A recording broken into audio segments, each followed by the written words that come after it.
What occurs to me about this new tax law is not only the benefits for business, the lower rates for marginal rates for individuals and so forth, but its complexity, a complexity that is exacerbated by the fact that so many of these provisions will sunset at one point or another somewhere over the next 5 to 7 years. Wasn't that something that this tax law was supposed to not do? Well, simplicity went out the door the moment they put the cap at $1.5 billion into the budget resolution, Tyler. And so they're counting on a future Congress extending and revising the breaks and the changes that have been made. But if you're someone like Tilman, where you've got all these companies and all of these different offshore and onshore accounts, and you've got all of these depreciation and assets to count up, his accountants are going to be busy all day, all night through the end of this year figuring out what to do. And every individual out there watching with, say, property in California or New York or any high-tax state, they've got to read an IRS advisory that came out yesterday, or their accountant does, and try and make sense on whether or not to prepay a lot of their state estimated taxes, their state property taxes. It's a jumble of small print right now, and the accountants are loving it. Tilman, what are you doing? We're trying to figure it out. And it's not easy because of the lack of interest deduction, now only 30%, but now you're going to get to expense your capital improvements. That's great, but we don't know yet how it's going to shake out. And I'm trying to figure out, gosh, what am I going to owe in taxes next year for the company? And I'm the company, and we truly don't know. And I still don't understand why we did the sunset too. Why is all this going to go away in just a few years? And the fact that the thing was passed, what, a week or signed into law, a week or so, doesn't give you much time corporately to decide what to do.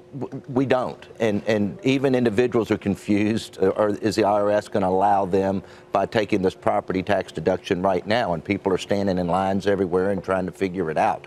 The one thing that everybody is going to notice, though, and I don't care what tax bracket you're in, and this is where the Democrats are screaming this is bad for you, everybody's paycheck's going to be a little bigger. Even when you're in the highest tax bracket like you guys, 2.6% less than it was before. So we are going to all feel more in our paycheck.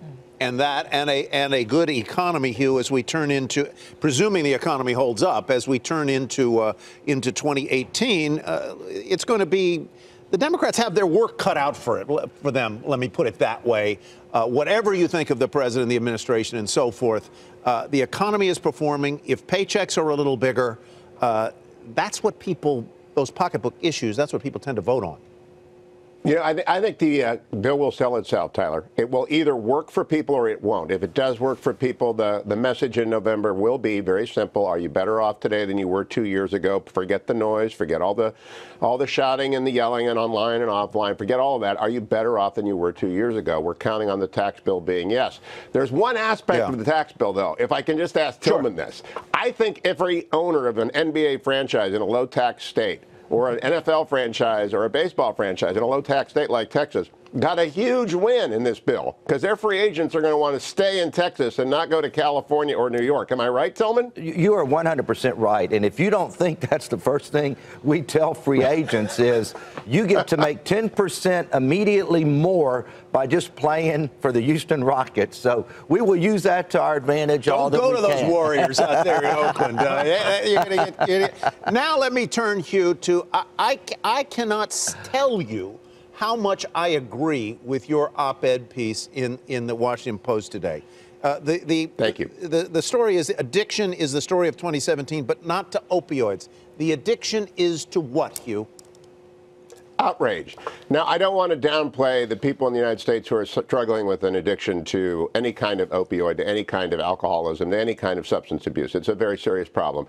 And I know that some of us are addicted to either loving or hating President Trump, and they want to talk about it 24/7 on my own network, MSNBC, and on my radio show. I could do it 24/7. But the amplification of extremes and the increasing strength of marginal groups and the constant screaming in print, online, on television, on radio, everywhere, is changing the culture. And President Obama actually talked about this with Prince Harry on the BBC yesterday. I don't think about President Trump. I think more generally that we all have to ratchet back the rhetoric and the trash talk and move it to the side and go back to the point where someone like Secretary Clinton will come on some radio show like mine, as she did a couple of weeks ago, and we can talk for an hour and not get into an argument, but talk substantive issues about where this country is going. But if you look at any comment section of any single column in any single online newspaper, you're going to see that trash I'm talking about. And I think it's addicting us to a constant state of frenzy. I don't think it's good for anyone. It's not good for business. It's not good for politics.